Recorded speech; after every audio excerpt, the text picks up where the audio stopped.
No, I don't think so. But by going all the way over to Howland and then up, no way. Okay, fail. Another story that got out there, I think this started about 1970, is that she survived and assumed a new identity in New Jersey. Yeah, she's living with Tupac and Princess and Dorothy Diana, Arnold. right? Yeah, and Dorothy exactly. Arnold.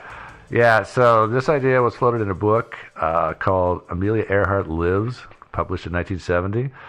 The claim is that Amelia survived Japanese captivity, returned to the U.S. after the war, and where she moved to New Jersey and changed her name to Irene Bolam. And Irene, for her part, sued the publisher and got an out-of-court settlement for an undisclosed. I've seen a picture of Irene, and she looks sort of like Amelia Earhart. Did you guys ever see that picture ever that's out there? I want to say yes, but I don't remember it. Not a perfect match, I would say. Not even a little bit of a Now that perfect Devin's match. showing it to me, that's... No. She looks like Princess Di more than Amelia Earhart to me. Yeah, and so, so I think this is an incredibly weak theory. How anybody could buy into it is beyond me, much less publish a book about it. And why would Amelia Earhart do that? Well, exactly. She liked publicity. Yeah. And it's hard to imagine her living in obscurity voluntarily, because if she had come home after the war, she would have come home to a hero's welcome. Mm-hmm. Yeah. It would have been huge. And then she could have written books. They would have made movies. I mean, seriously, it would have been a big deal. Well, that was part of what she made part of her living from before she went on this, is that she was on a speaking tour. Yeah, and writing books and stuff like that. She was going to write a book about this around the world journey. Part of the reason to do this was to generate money for the next 5 to 10 years. Yeah. And so this is one of the most asinine theories I've ever seen. Do you guys agree? Yeah. Yeah. Okay. All right. I believe you're going to say this is a fail. It's a fail. Okay, next theory. Is this our last one? Nah, not quite. Okay. Not quite. No. So this theory is there's an island 350 miles southeast of our island of Howland. A lot of people think that they crash landed on an island called Gardner Island, which is about 350 miles southeast of Howland Island. And there's a reef on the northwest corner of the island, and it's kind of flat enough to land a plane on.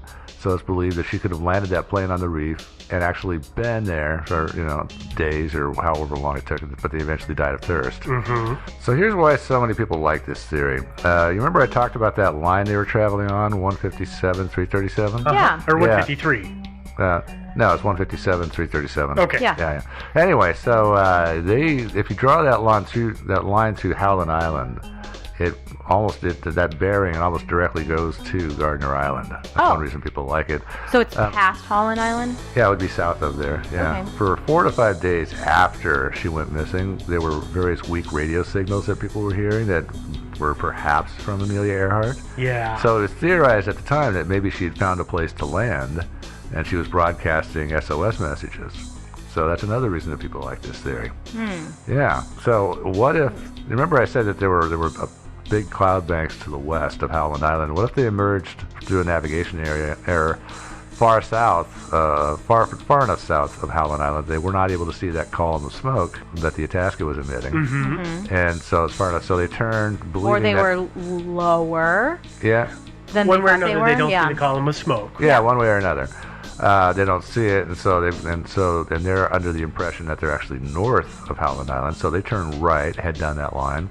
Maybe they wind up coming across this island, which is not the right island, but we're out of gas, so it's time to land this thing. Oh So, yeah, if you're running out of It's fuel somewhere to land. and there's land, you land. Yeah, and so other support for the theory is in 1940 there was a British colonial officer named Gerald Gallagher who found a skeleton and what appeared to be a sextant box on the southeast corner of Gardner Island. Huh. You notice I'm not calling it, the actual name of it is Nikumaroro. I'm calling it Gardner Island. They've renamed it, but I'm going to call it Gardner. Yeah, that's Japanese island now? Yeah, this one? No, I forget what country it's. It's part of another archipelago country. Okay, yeah. But it's not Japanese. Gerald Gallagher sent the skeleton to Fiji, where British authorities had looked at it, and they concluded that it had belonged to a man about 5 foot 5 inches tall. Mm-hmm. But then in 1998, reanalysis of the measurement data concluded that the skeleton actually belonged to a tall white woman of European ancestry. I never understood how that worked. How they managed to do that, you mean? Yeah. Yeah, that's a good question. Because the skeleton was gone. Yeah, the original skeleton has long since So it was disappeared. just from measurements. Yeah, so I don't know. They go look at the records and somehow conclude that it's actually not a 5 foot 5 sky, but I don't know if there were photographs or what. But Well, I guess maybe if there were like specimens, samples. Is what my brain was. Yeah, I don't think trying so. Yeah, I don't. Well, this was done under the auspices of a group called. It's the International Group for Historic Aircraft Recovery, aka Tiger. Oh. Yeah. Wow. Yeah, I know. Tiger. These guys started investigating Gardner Island as a possible resting place for Amelia and Fred in 1988, and I think they're still at it. I know they had an expedition, I think as late as 2012, out to the island. Mm-hmm. So they've been. And it's not that big of an island. No, it's not that huge. No. As far as I can tell, they have an unblemished record in 28 years of historic aircraft recovery. They haven't found anything. Yeah. It's a perfect record. Yeah. It may be They haven't been wrong yet. perfect zero, but it's Yeah. perfect. Yeah. So anyway, that's what they believe is that they landed on the reef. There and then they just died. Yeah, for exposure. and again, it's the radio because of the radio messages, which were heard by a lot of people. Nobody's really sure if it was Amelia or just pranksters. Could have been a lot of pranksters. So the thing that I read was that because everybody knew that she was missing and they were on that frequency, a lot of people were calling, and I'd read this and somebody said, there was so much traffic on there that it was kind of jammed up, and you got little wisps of transmissions that were just too low to make out, but you could kind of hear something, and so people were like, oh no, this guy was saying that's what's happening, is that it's just too many people on the band, and they're all talking, and it's just degrading the signal, so you're just picking up little bits here and there. Yep. When normally there's, let's say, 5 people in the Pacific using it, there's now 500. That's I a know. problem. Yeah, it is a problem. And they usually regulate things like that. I know there are a lot of military frequencies where you cannot, as a civilian, be on. No, So you're in usually they trouble. regulate stuff like that, but I guess this one they weren't regulating. Yeah, and this might have been all over the frequency range too. I'm not sure. It's Well, very and also true. could have been under the auspice of like, let's all listen to see if we can hear her. Then they Well, might have been a little more lenient at that point. That is the thing to do, is just for everybody to just shut up and stay off the radio and just listen. Yeah. That would have been the Yeah. thing to Instead, do. it's people. There was people calling, Amelia, can you hear us, Amelia? So then you hear the ghost of, this bits of a voice through the static, Yeah. Amelia, and you hear, somebody says, Amelia Earhart, are you there? And it translates to, Amelia Earhart is there. And Yeah. then this happens. Exactly, and it's the dumbest thing because obviously, if Amelia and Fred have a working radio, they're going to be on it trying to get calling you. Yeah. Don't you think? Yeah. Yeah. Oh, but anyway, there was one notable instance, which was a girl named Betty Clank, who was living in Florida at the time. This is a hell of a skip if she got the radio skip. Yeah, but it's not unheard of, but it is a hell of a skip. You're Yeah. right, halfway around the world. Yeah. But she was fiddling with her dad's shortwave radio, and she heard a woman's voice saying, "This is Amelia Earhart, help me." So she listened to this transmission for 3 hours or so and took notes. And years later, she gave those notes to Rick Gillespie, who is the head of Tiger. Remember Tiger. Yeah, Tiger, or whatever you call him. And I've seen copies of the notes. They're not too readable, but you can make sense. Somebody's transcribed them, so they're making them much easier to read. It was mostly a woman's voice, but there was a man's voice in the background, and apparently he sounded kind of agitated, and at one point he says he's got to leave because, quote, "the water's knee deep, let me out," unquote. And this woman kept making reference to New York City, and in fact she said it a total of 7 times, which is key because just a stone's throw away on that reef was the wreck of the SS Norwich City, which foundered on that reef in 1929. So was Amelia saying Norwich City, but Betty Clank was hearing New York City? Or just Not understanding what Norwich was and presuming, Yeah, that's the closest thing that she knows about. So, and because that would be a way to clue the Navy into your position. Now, there are some numbers in Betty's notes, but none of them bear any resemblance to Gardner Island's actual coordinates. And since Fred was apparently still alive, it's been assumed by everybody that he was incapacitated due to injury or something, or maybe his sextant got broken in the landing. So they didn't know their location, but they luckily had a shipwreck right there called the Norwich City. Very convenient. It's very handy. A great way to clue people in as to where you are. But unluckily, it doesn't appear that anybody heard that transmission other than Betty. So, Which is suspicious. well, that makes you Okay. wonder, yeah. Rick Gillespie of Tigar theorizes that Amelia and Fred and the plane were on the reef for 4 or 5 days before the plane got finally swept off the reef and out to sea. And they suspect that it's still there, not far offshore. And of course, they haven't found it yet, though. And they did find, I think this was in 2012, they did find using sonar a large airplane-sized object on the seafloor not too far away from the island. But There's a lot of those, though. Yeah, there really They're called are. rocks. Yeah. Like a lot of those. Yeah. I mean, I'm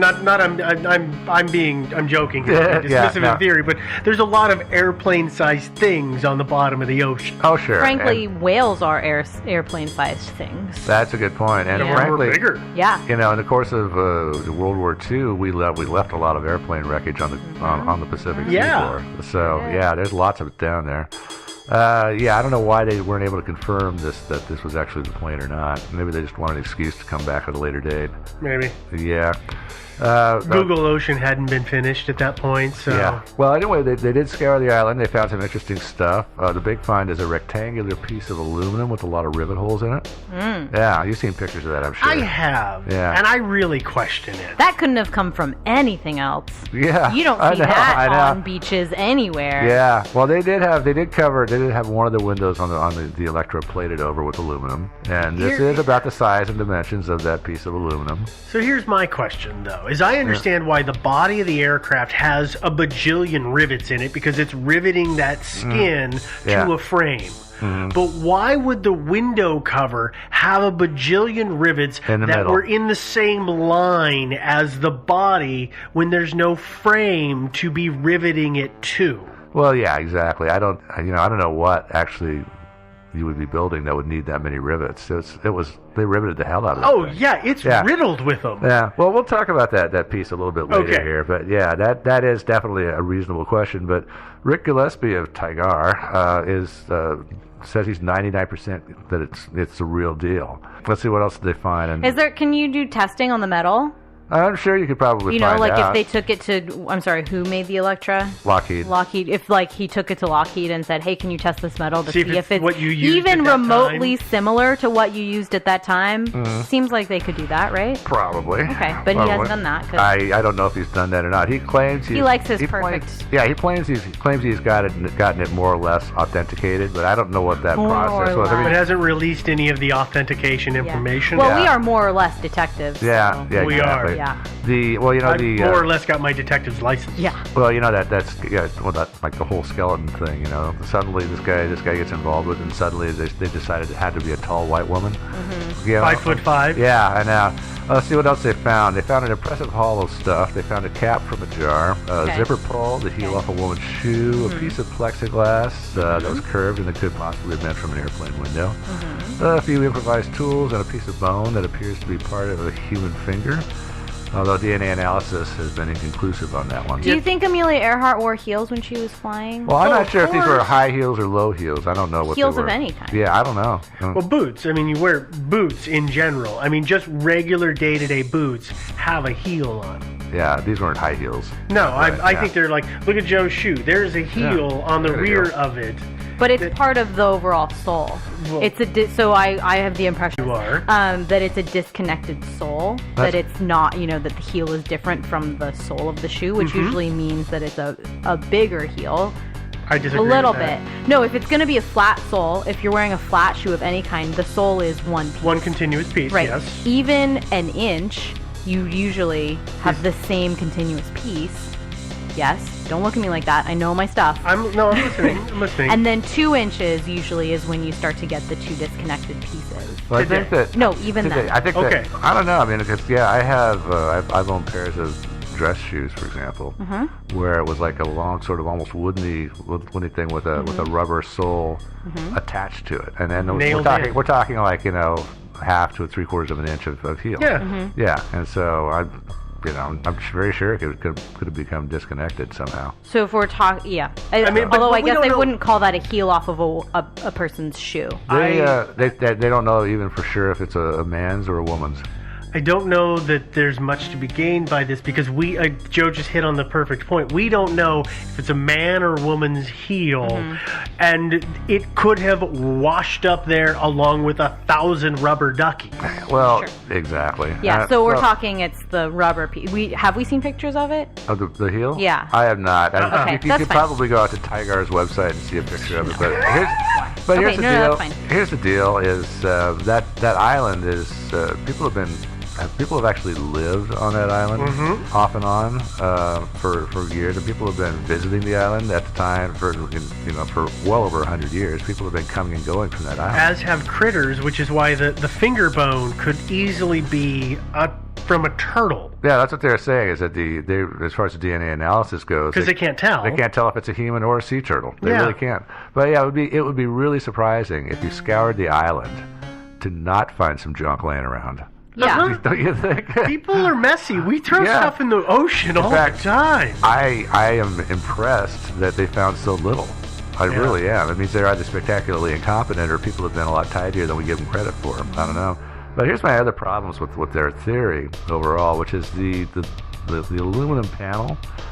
Their theory stipulates that the plane landed on the reef intact, and they were using the radio. So how did that aluminum piece get detached from the airplane? It's a good question. Yeah. Yeah. All right. Next up, Betty Clank's notes. Remember the notes from Norwich City to New York City. And I looked in there, and there are lots of references to New York City, but nowhere near that is the word wreck or shipwreck. Because think about it. Now What? imagine that. I could see you saying, we are near the Norwich City, expecting everybody to understand that the Norwich is a wreck. Yeah. Here's a question. When was it that Betty was listening? Betty, right? Yeah. Betty. Supposedly it was like the afternoon of July 5th. So it was Yeah. right when they would. Okay, never Yeah. mind. I was gonna make the argument that okay, so they're like dehydrated and malnourished and have just gone through this incredible trauma. That, Yeah. you're just kind of saying things that you can see, not necessarily thinking, oh, I should tell them it's a shipwreck. But Yeah. if it was that night, no. Yeah, no, it was, and well, the thing about it is, and let's imagine you're shipwrecked, and there's a ship right there. It's called the Bob Jones, the SS Bob Jones, and you want to be found. So if you have half an ounce of brains, you're not going to be saying Bob Jones, Bob Jones, Bob Jones. No, you're not going to say that. You're going to say the wreck of the Bob Jones, the shipwreck of the Bob Jones is Or here. if anything else, the USS Bob Jones. Yeah. Yeah. And this does assume that she was, that she was hearing Amelia Earhart or she was transcribing whatever from that first night. Because if you take a couple days of dehydration and malnourishment and stuff like that, it's much easier to see that you're just literally like rock, ship, ocean, tree. True. But the island it was surveyed later that year by an expert. I was going to talk about that. It had well over 100 big, healthy coconut trees. Okay. Yeah, which so you could say they could. Sustenance. Easily, yeah. Lots of that stuff. So here's my next problem with their theory, which is the plane was washed off the reef by wave action. But wouldn't it be more likely that breakers would have been coming in from outside the island and pushed the plane off into the lagoon? I would say not even more likely. Like seems more likely to physically, me. yes. I actually want to play devil's advocate because you're presuming that it is landed in the middle of and sitting on top of the reef instead of just barely resting on the exterior edge of the reef, which when it breaks free and it's sinking, it would slide back down. Just the wave action would break whatever was holding it. It does seem like then it would just be sitting like right next to the reef. I'm in agreement with you on that point, but I'm saying I think that yes, it should have gone inwards, but it could easily have gone outwards. And then flown through the ocean for several miles. It is true, because that thing with that big ass empty tank, a lot of air. It would have. I don't know that it would have been positively buoyant, but it definitely wouldn't have been too terribly negatively buoyant. So it could have easily floated a long ways away. Yeah, especially with those big old wings. It could just drift on for miles probably. Here's my next problem with it, though, is that it really does appear from the radio transmissions they were getting stronger and stronger. I mean, it appears that Amelia and Fred were very close to Howland Island before they made that turn and headed south. And it just seems they just did not have enough gas to get all the way to Gardner Island. What do you guys think? I agree. Yeah. I think. Yeah, I mean, it's even at perfect mileage. I think it's a stretch to say they got there. And they Yeah. definitely weren't getting perfect mileage. No, they weren't. They with the headwinds and everything else. And here's my last problem with it: is that Navy planes searched the island. I mean, they searched all the islands in the vicinity. They would have seen it. Yeah, they flew around it on July 9th, and they circled it, and they flew over it and everything. And they looked at it pretty carefully, and they saw nothing.